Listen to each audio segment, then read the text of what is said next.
हमारे पास एक सर्किट है जिसमें एक सोर्स है और एक रेजिस्टेंस है।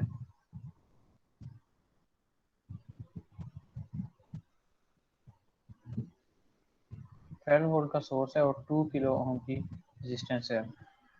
ये बिल्कुल बेसिक है, हमने पावर एंड करंट जो है वो बताना है।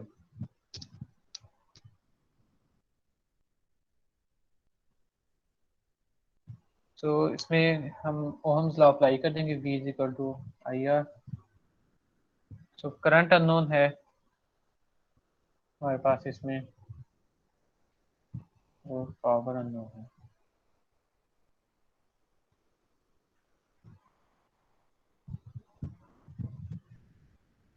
गिवन क्या है, हमें वोल्टेज गिवन है एंड रेजिस्टेंस गिवन है। तो इसमें हम फाइंड आउट क्या करें, कैसे करेंगे। आई जो है will be equal to V over R. तो हमारे पास कितने मिली एम्पेयर का करंट आ गया, 6 मिली एम्पेयर का करंट आ जाएगा।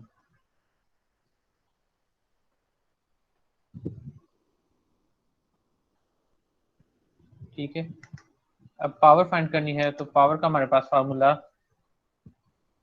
आई स्क्र आर भी यूज कर सकते हैं, वी आई भी कर सकते हैं, ठीक है, और वी स्क्र ओवर आर भी कर सकते हैं। तो तीनों में किसी में भी वोल्टेज और करंट की वैल्यू एंटर करें तो हमारे पास पावर आ जाएगी। ठीक है,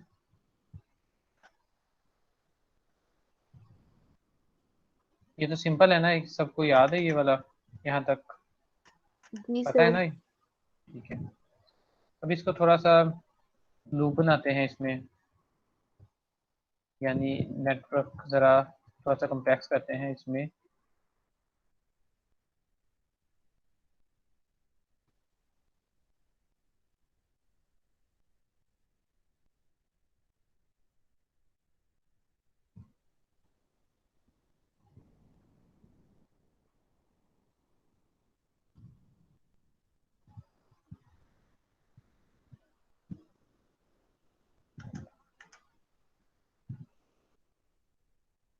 तो हमारे पास 3 सोर्सेज हैं और 3 रेजिस्टेंस वाला एक नेटवर्क है।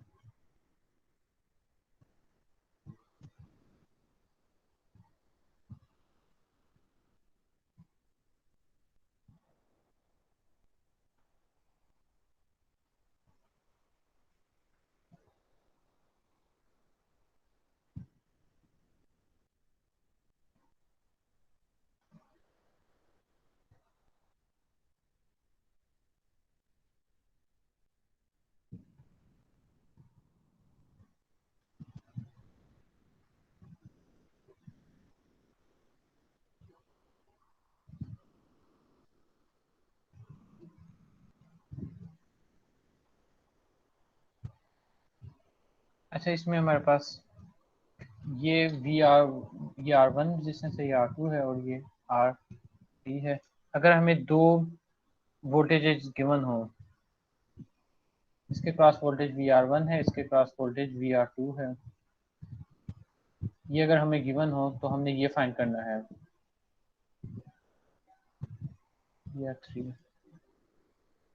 तो इसमें कैसे फाइंड करेंगे इसको।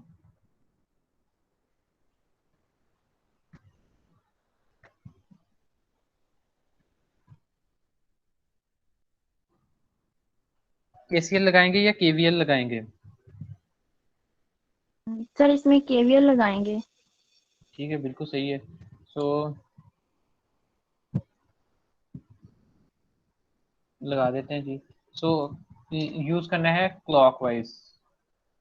हमारे पास KCL जो है, तो यहाँ से स्टार्ट करते हैं। लेट्स सपोज इस तरह से हमारे पास VR1 प्लस में आ गया, फिर ये नेगेटिव में 5 वोल्ट, फिर अगेन प्लस में VR2।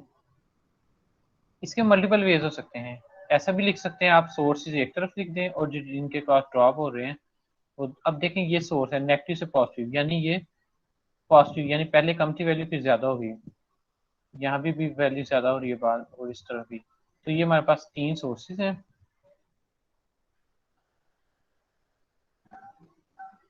ठीक है, ये एक सोर्स है, एक ये सोर्स है और एक ये सोर्स है, और ये तीन जो है ये हमारे पास लोड है, यहाँ पे रेजिस्टेंसेस हैं स्टार वाले।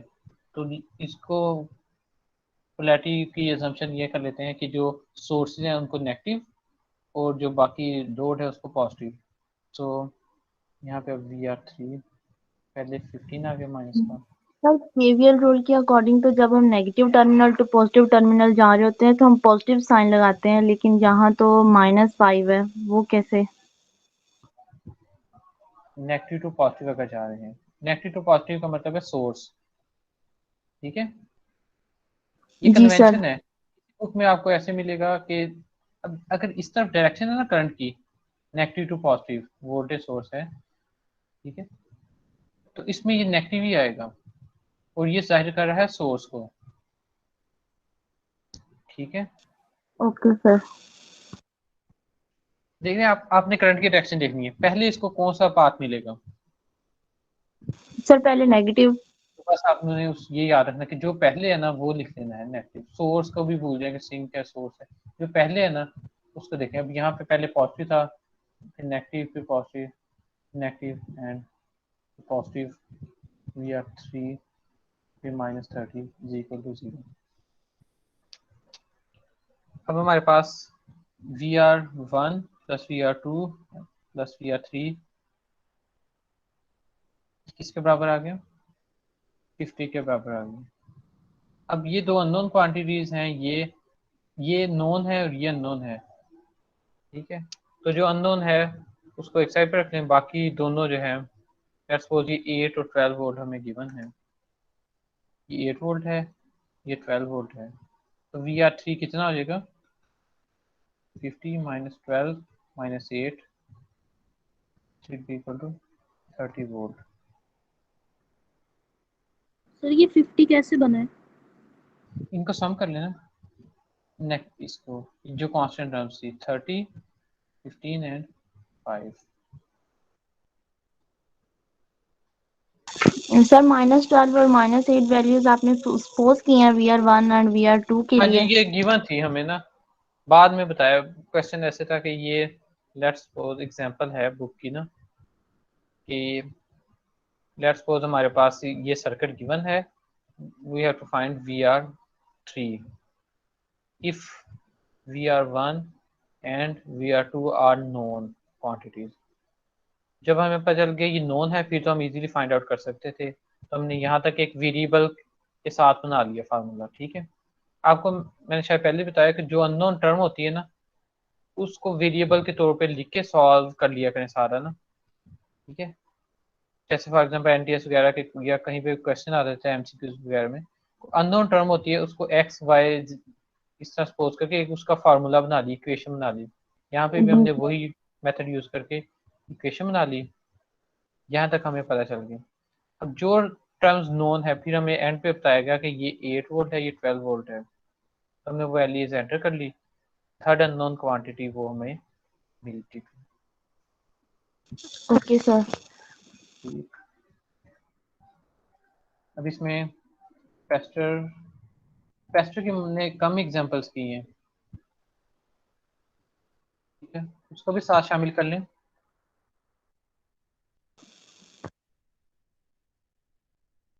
सर कैपेसिटर को। जी, RC नेटवर्क हो जाएगा। जी सर कर लें। सर आपने इस जो लूप में ये वैल्यूज ली हैं वो एंटी क्लॉकवाइज लूप बना के ली हैं या फिर क्लॉकवाइज? नहीं नहीं, क्लॉकवाइज, ये देखें ना डायरेक्शन बनी हुई है क्लॉकवाइज। सर तो फिर सर ये हमारे जो वोल्टेज होंगे वो तो सारे पॉजिटिव आएंगे और रेजिस्टेंस सारे नेगेटिव आएंगे ना? नहीं, इसमें जो सोर्सेज है ना ये सही लिखा हुआ है जैसे है ना, इसको ऐसे ही याद रखें। सर जो पहले आपने जो तरीका बताया था कि नेगेटिव से पॉजिटिव जाएगा तो हमारा वो पॉजिटिव कंसीडर होगा, और जो हमारी अजम्पशन है और करंट की डायरेक्शन सेम होगी तो वो नेगेटिव लिखेंगे रेजिस्टेंस को।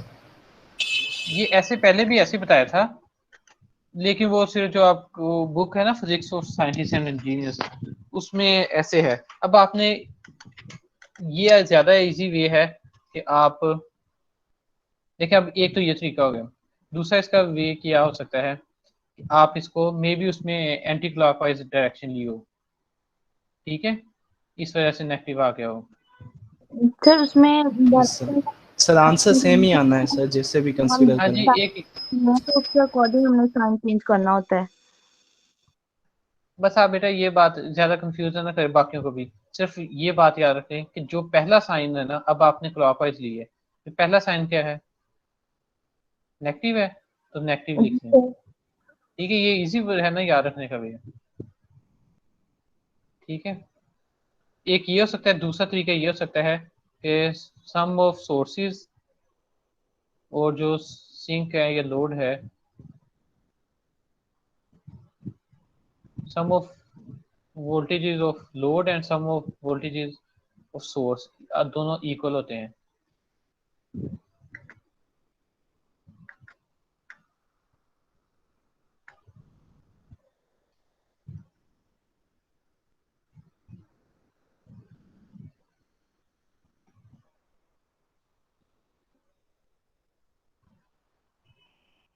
या सो सम ऑफ voltages of load, ठीक है, तो यहाँ पे देख लें कौन कौन से हमारे पास सोर्सेज बन रहे हैं, उनको एक साइड पर रख लें, 5 + 15 + 30 और VR1 प्लस, इसमें फिर सम होगा सबका ना, इसमें फिर नेगेटिव का कंसेप्ट ही खत्म हो गया। ओके, इस तरह भी रख सकते हैं, लेकिन फिर उसमें ये भी देखना पड़ेगा कि बाद दफ़ा ये उसकी सोर्स की डायरेक्शन यहाँ पे चेंज होती है, तो ये इजी वे ये है कि आप जो पहला होना साइन उसके हिसाब से करनी है, ये याद रखें बस, ठीक है। सर ऐसा हो सकता है कि हम सोर्स को पॉजिटिव ले लें और लोड को जो है वो नेगेटिव कंसीडर कर लें। देखिए यहाँ पे ना ये हमारे पास सोर्स लगा हुआ है, ठीक है, और यहाँ पे एक और सोर्स है, ओके। अब ये जो है ना V1 है, ये V2 है, अब यहाँ पे अगर KVL अप्लाई करते हैं,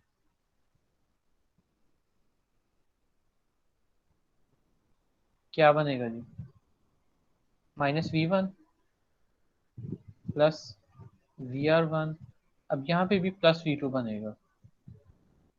अब ये जो सोर्स है ना, इसने एज इसके ऑपोजिट काम करना है, ठीक है, अब ये दोनों आपस में ऐड नहीं हो रहे, ठीक है। इस तरह के जो सोर्सेज होते हैं ना, वो क्लिपर और क्लैंपर, जब उस वो इलेक्ट्रॉनिक्स का टॉपिक है उसमें यूज होते हैं, ऑपोजिट डायरेक्शन में ना यूज होते हैं, ठीक है, वोल्टेज क्लिप करने के लिए। अब ये एज उसके सोर्स काम नहीं कर रहा है, उसके ऑपोजिट काम कर रहा है, ठीक है, इसकी वो अब अगर यहाँ पे ये ना हो, ठीक है, तो हमारे पास या इसकी वैल्यू कोई ऐसी यूनिटरी वैल्यू रखते हैं जो सिर्फ हमें आउटपुट बताए, तो उससे पता चलेगा कि अगर ये ना होता तो हमें ज्यादा वोल्टेज यहाँ पे मिलने थे, अब ये नेगेटिव हो गए, उसके ऑपोजिट हो गया, तो अब वोल्टेज इसको कम मिल रहे हैं। लेट्स सपोज इसमें देखें ना, ये 12 वोल्ट का सर्किट है, ये 5 वोल्ट है, ठीक है, अब इसके क्रॉस वोल्टेज कितने आ जाएंगे, -12 + VR1 + 5, तो ये हमारे पास -7 which is equal to VR1, तो VR1 7 रह गया हमारे पास,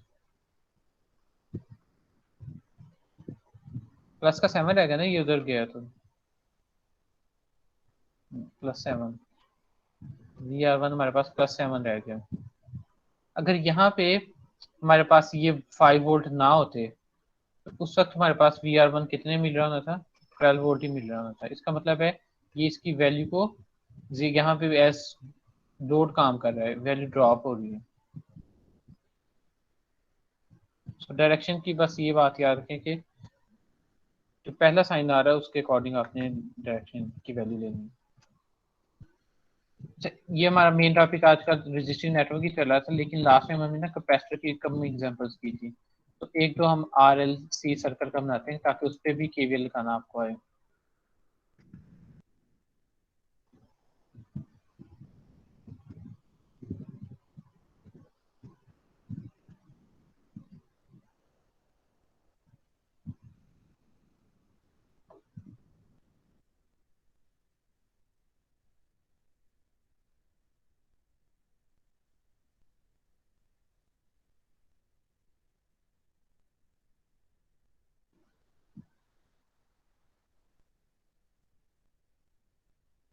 एक कोई सर्कल कंसीडर कर लेते हैं।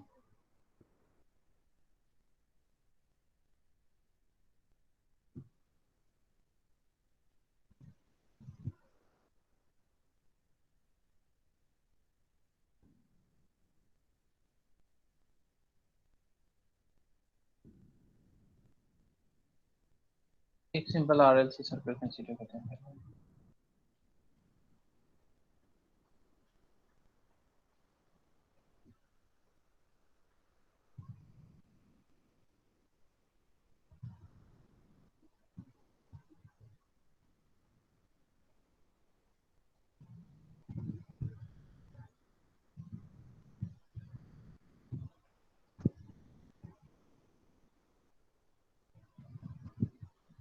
यदि यहाँ पे KCL अप्लाई करें तो कैसे बनेगा? माइनस वी एस लिख सकते हैं, सोर्स लिख सकते हैं।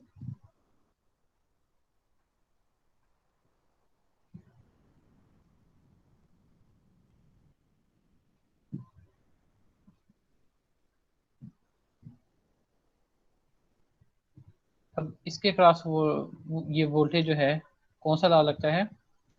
Ohm's law. उसका फार्मूला क्या कहता है? यहाँ पे क्या बन जाएगा? IR आ जाएगा, ठीक है। और यहाँ पे कैपेसिटर के क्रॉस याद है वोल्टेज का फार्मूला?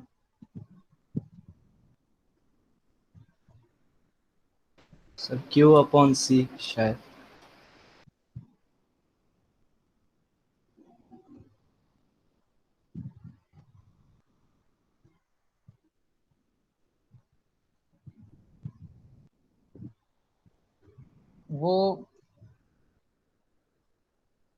वो चले Q = CV से कर लेते हैं, ठीक है। अब Q का फार्मूला क्या होता है? DI/dt नहीं होता या I सर IT भी होता है Q का।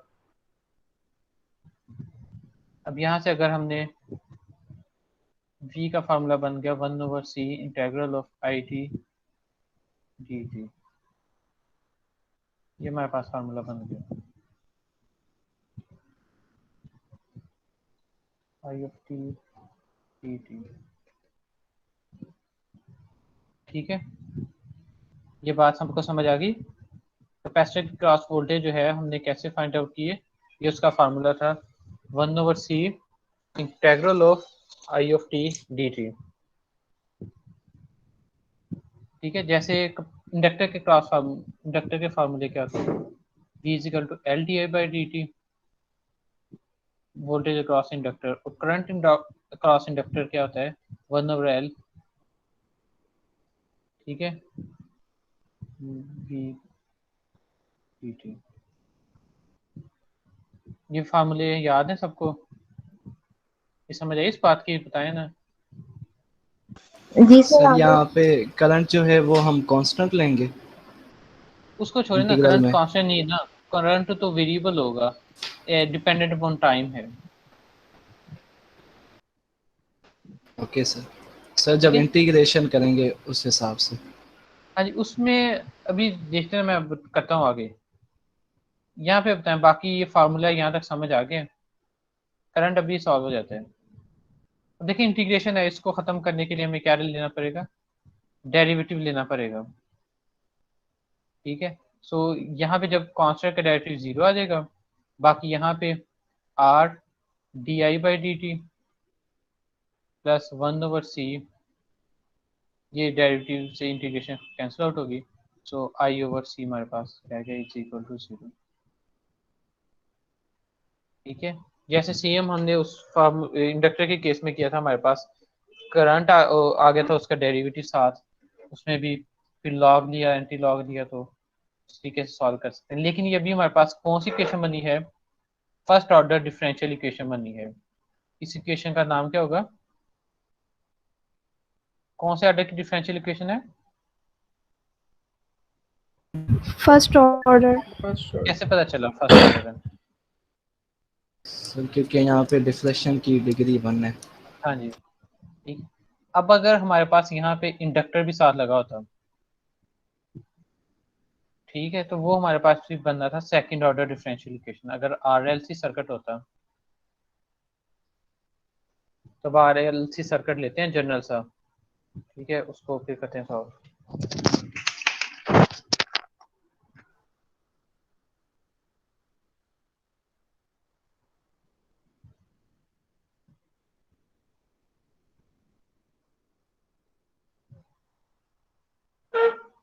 इस पे केवीएल अप्लाई करें, minus V plus V R one plus V L, R one one की जरूरत नहीं, एक ही है, तो plus V C is equal to 0। Sum of all voltages, तो कौन कौन से वोल्टेजेस हैं? Resistor, inductor and capacitor. इसके क्रॉस वी आर है, इसके क्रॉस वी एल है, उसके क्रॉस वी सी है।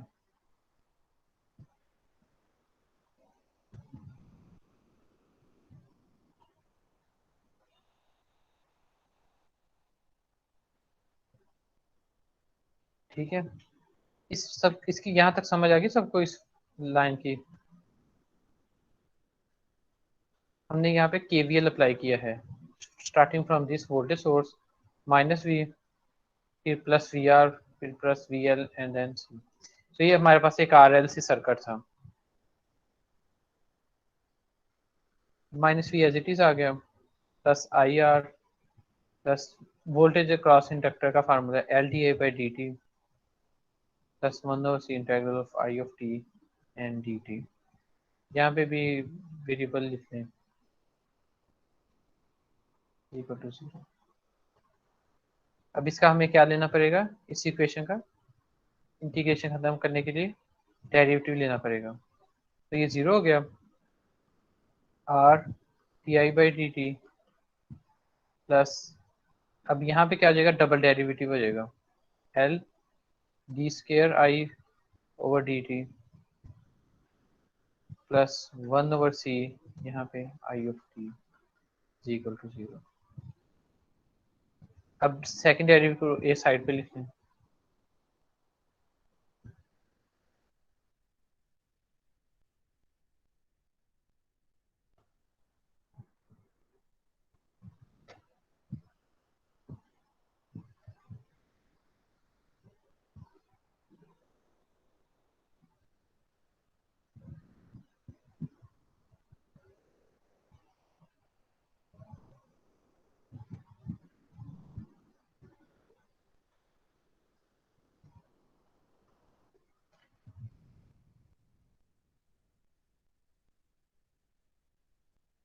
सो D square I over D T square, यहाँ पे टी स्केयर भी आएगा, plus R over L D I by D T plus one over L C I of T is equal to 0। So ये हमारे पास second order R L C circuit में current की जो equation है वो इस तरह बनेगी।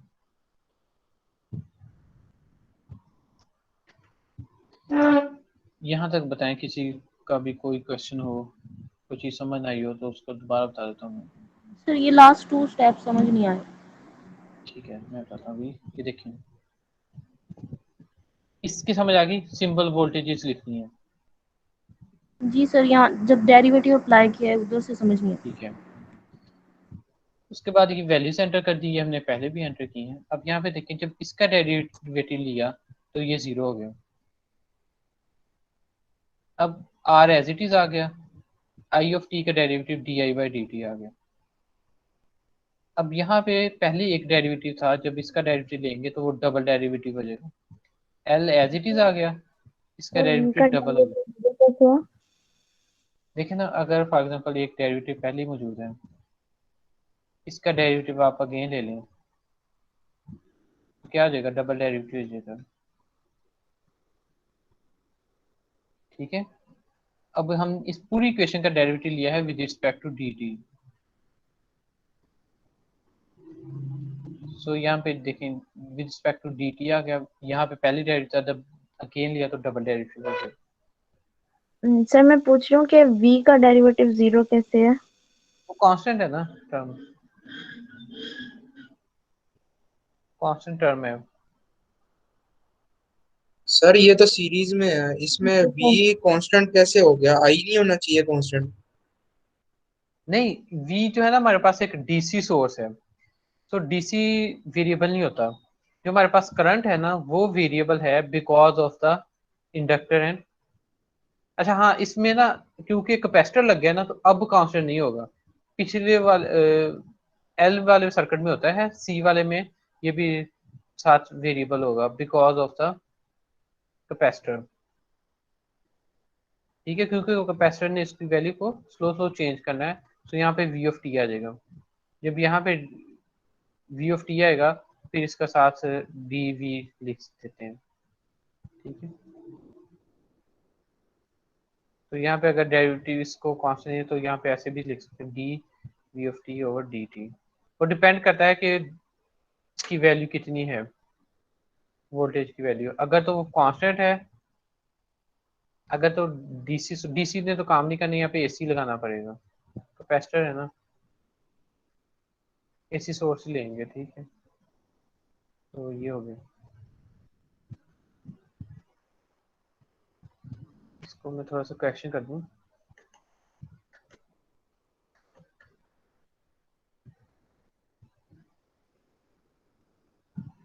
ये जो ब्रैकेट में टी लिखा था इसका मतलब पता है सबको कि नहीं पता? विद रिस्पेक्ट जिसके डेरिवेटिव लिया हो। ये नहीं, ये वाला जो टी है,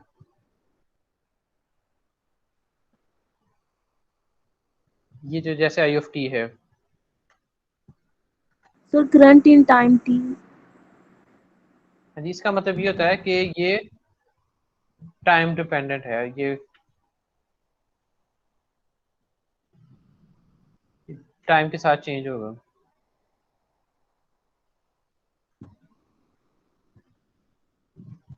अब यहाँ पे ये voltage with respect to time जो है, यानी ये फिक्स नहीं है, टाइम के साथ साथ वक्त के साथ साथ चेंज हो रहा है। तो क्योंकि हमने डेरिवेटिव लिया है विद रिस्पेक्ट टू टाइम, तो यहाँ पे ये टर्म भी आएगी minus D V over D T. अगर यहाँ पे डीसी सोर्स होता ना तो फिर हम उसको जीरो कह देते, लेकिन कैपेसिटर ने फिर काम नहीं करना था, तो यहाँ पे एसी सोर्स लगाना पड़ेगा, D V over D T. तो ये इधर आ जाएगा, ये हमारे पास आंसर हो गया। अब यहाँ पे इसका डेरिवेटिव वो इंटीग्रेशन खत्म हो गई, ये हमारे पास बन गया। अब डबल डेरिवेटिव वाले के साथ कोई भी हमने बेस नहीं लगानी थी, तो एल के साथ सारे सर्कल को डिवाइड कर दी। यहाँ पे भी आर ओवर एल आ गया, यहाँ पे वन ओवर एल सी बन गया, और क्योंकि ये भी सात टर्म आ रही है तो ये हमारे पास राइट हैंड साइड पे बन जाएगी term one over L D V over D T. So ये थोड़ा सा आर एल सी सर्कल का था।